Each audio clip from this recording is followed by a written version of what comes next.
ప్రస్తుతం మనం మచిలీపట్నంలో ఉన్నాం. మచిలీపట్నంలో ఎన్నికల ప్రచారం జోరుగా కొనసాగుతుంది. మనతో పాటు మచిలీపట్నం వైసీపీ ఎమ్మెల్యే అభ్యర్థి పేరుని కృష్ణమూర్తి ఉన్నారు. ఆయనతో మాట్లాడే ప్రయత్నం చేద్దాం. సార్, ఎలా జరుగుతుంది ప్రచారం?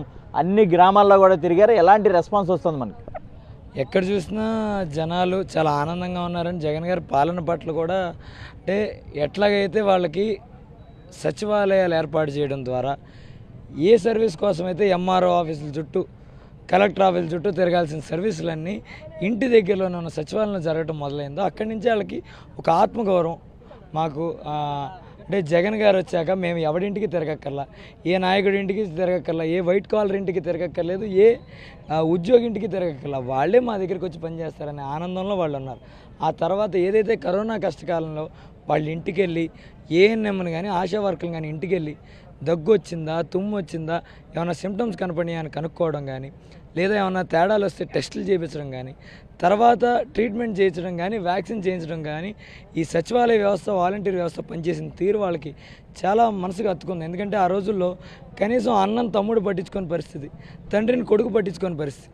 అట్లాంటి పరిస్థితుల్లో జగన్ గారు పంపించిన వ్యవస్థలు అంతా టేక్ కేర్ చేసినాయి అంటే చాలా హ్యాపీ ఫీల్ అయ్యారు. అలాగే ఆ టైంలో కూడా రోజువారీ కష్టం చేస్తే కానీ గడవని కుటుంబాలు చాలా విలేజెస్లో ఇంకెక్కువ ఉంటాయి.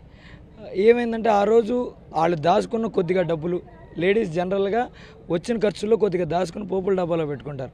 దాంట్లో మిగిలిన డబ్బులు అవి కాకుండా జగన్మోహన్ రెడ్డి గారు ఆ పథకాల రూపాయన వాళ్ళ అకౌంట్లో వేసిన డబ్బులే ఈరోజు వాళ్ళు జీవిస్తున్నారంటే దానికి కారణం. ఎందుకంటే ఆకలి చావులు కూడా చాలా చూసేవాళ్ళం ఆ రోజు, పనులు లేవు కాబట్టి. ఈరోజు అవన్నీ గుర్తు తెచ్చుకుని జగన్ గారు చేసినంత మేరకు మాకు చాలా మంచి చేశారండి. ఒకటి వాళ్ళు మెయిన్గా చెప్పేది, మా పిల్లల్ని విలేజ్లో మేజర్గా ప్రైవేట్ స్కూల్స్కి తక్కువ పంపుతారండి, ఎక్కువ ఊళ్ళో ఉన్న గవర్నమెంట్ స్కూల్స్కి పంపుతారు.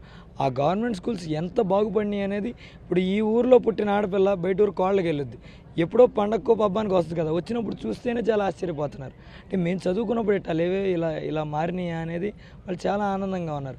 అవి చూసుకుంటున్నారు. అలాగే ఆరోగ్యశ్రీ కార్డు 5 లక్షల నుంచి 25 లక్షలు పెంచి కొత్త కార్డులు ఇచ్చారండి. ఇప్పుడు రకరకాల రోగాలు ఈరోజు ట్రీట్మెంట్ అనేది ఎక్కువ అయిపోయింది. 10 లక్షలు అన్నారు, 10 లక్షలు లేకపోతే ప్రాణం కాపాడలేమన్నారు డాక్టర్. మరి ఆ టైంలో ఈ ఆరోగ్యశ్రీ కార్డు లేకపోతే ఈరోజు రోజువారీ కష్టం చేసే కుటుంబం 10 లక్షలు అప్పటికప్పుడు తేవాలంటే ఎక్కడి నుంచి తెచ్చుకోవాలి? అలా అది ఇచ్చి మాకు ఆయుష్ని పెంచుతున్నారని జగన్మోహన్ రెడ్డి గారు. మాకు ఆత్మగౌరవాన్ని కాపాడాడు, పిల్లలకి మంచి చదువు ఇస్తున్నాడు, మంచి వైద్యం ఇస్తున్నాడు. ఇంతకంటే ఒక ముఖ్యమంత్రి నుంచి కానీ, ఒక గవర్నమెంట్ నుంచి కానీ ఒక మామూలు సామాన్యుడు కోరుకునేది ఏంటి అని వాళ్ళే ప్రశ్నించుకుని వాళ్ళు మమ్మల్ని అడుగుతున్నారు. సో అంతకంటే ఏం చేయగలం అనేది వాళ్ళ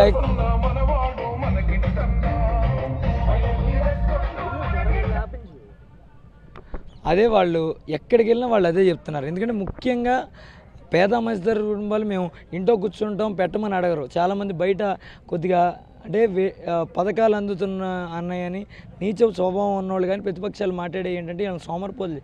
ఎవడు సోమరిపోతు ఎందుకు అవుతాడండి? పని చేసుకో, అసలు 60 ఏళ్ళ ఆవిడ కూడా పని చేయగలిగే స్థితిలో ఉంటే పని చేసేసుకుంటారండి. ఇక్కడ విలేజెస్లో అయితే ముఖ్యంగా పని చేసే స్థితిలో ఉంటే ఆవిడకి 60 వచ్చినా 70 వచ్చినా చేసే స్థితి ఉంటే పని చేసుకో. ఎవరు సోమరిపోతులు ఎవరు? వాళ్ళకున్న కష్టంలో ఎంతో కొంత కష్టం తీస్తాక ఒక అన్నలాగా ఆదుకున్నాడు అని వాళ్ళు ఆనందంగా ఉన్నారు. ఇప్పుడు చూస్తున్నారు, ఈ గడిచిన 20 రోజుల్లో టీడీపీ నుంచి ఇటు చంద్రబాబు కావచ్చు, ఇటు పవన్ కావచ్చు, అనేక రకాలుగా ప్రభుత్వం మీద దుష్ప్రచారం చేస్తున్నారు, ఇటు వైసీపీ పార్టీ మీద.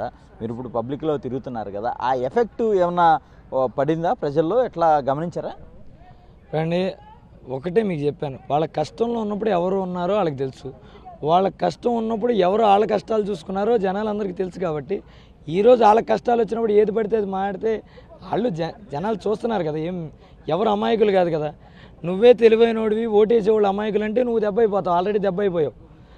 ఒకటే చెప్తున్నా, జనాలు ఓటేసేవాళ్ళు నుంచునేవాడి కంటే తెలివైన వాళ్ళు.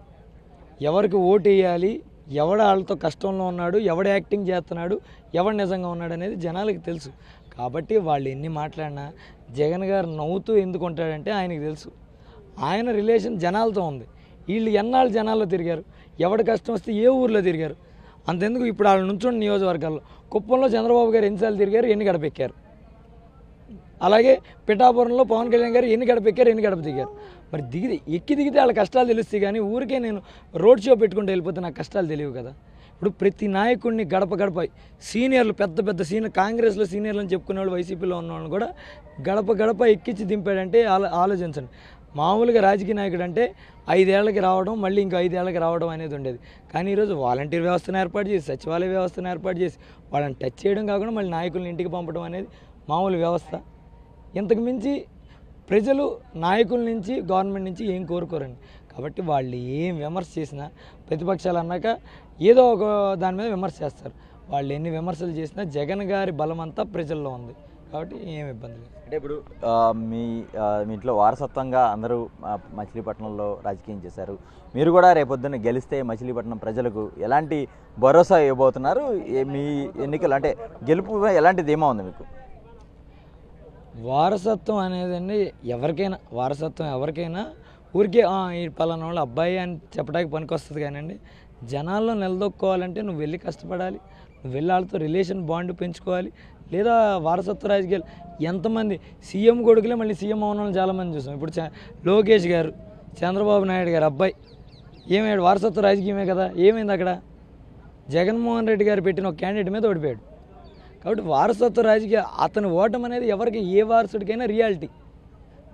నువ్వు మీ నాన్నగారు పెద్ద ఆయన కాబట్టి నువ్వు ఏం చేసినా అయిపోద్ది అనుకున్న వాళ్ళందరికీ లోకేష్ ఓటం ఒక ఎగ్జాంపుల్. నువ్వు ప్రజల్లో తిరిగి ప్రజల కష్టాలు తెలుసుకుని వాళ్ళ కష్టాలను వినగలుగుతామని వాళ్ళ నమ్మకం వస్తే కానీ నిన్ను ముందలు తీసుకెళ్ళరు అనేది ప్రతి ఒక్క వారసుడికి ఎగ్జాంపుల్. సో వారసత్వ రాజకీయాలు అనేది పక్కన పెడితే నేను లోకల్, నేను ఎక్కడే, నా కాపురం ఎక్కడే. ఇప్పుడు నా మీద నుంచుంటే ఆయన కాపురం ఎక్కడ ఉంటాడు జనాలందరికీ తెలుసు. కాబట్టి ఇక్కడ నేను ఉంటాను కాబట్టి నా వాళ్ళకి ఏం కావాలి, నా వాళ్ళకి ఏం కష్టాలు ఉన్నాయనేది నాకు తెలుస్తుంది. నేను వీకెండ్ పాలిటిక్స్ చేయను. అంటే వారానికి 5 రోజులు అక్కడ ఉండి సాటర్డే సండే ఏదో సాఫ్ట్వేర్ ఎంప్లాయీ లాగా బందరు వచ్చేసి రాజకీయాలు చేసి, ఆయన మంత్రిగా ఉన్నప్పుడు ఏం చేశాడో వాళ్ళ పార్టీ వాళ్ళని అడిగినా జనాలను అడిగినా చెప్తారు. కానీ మేము 7 రోజులు అందుబాటులో ఆఫీసులోనే ఉన్నాం, ప్రతిపక్షంలో ఉన్నప్పుడు కానీ అధికారంలో ఉన్నప్పుడు కానీ. కాబట్టి ఎవరు ఎట్లా ఉన్నా అండి, ఒకటి ప్రజలకు అందుబాటులో ఉన్నామని మేము అనుకుంటున్నాం. జగన్ గారి దయ వల్ల మా నియోజకవర్గంలో అన్నీ మంచి చేసామని మేము అనుకుంటున్నాం. దానివల్లే బలంగా ఉన్నాం. పేరుని కిట్టు బందర్ లోకల్, ఖచ్చితంగా ఎప్పుడు బందర్ ప్రజలకు అందుబాటులో ఉంటారు. ఖచ్చితంగా ప్రజలంతా తనను దీవిస్తారని చెప్పి పేరుని కృష్ణమూర్తి ధీమా వ్యక్తం చేస్తున్న పరిస్థితి కనబడుతుంది. కెమెరా పర్సన్ వెంకటతో అశోక్, సాక్షి టీవీ, మచిలీపట్నం. మా నమ్మకం నువ్వే జగన్, మా నమ్మకం నువ్వే జగన్, మా నమ్మకం నువ్వే జగన్. నమ్మకం నువ్వే జగన్, నమ్మకం నిన్నే జగన్.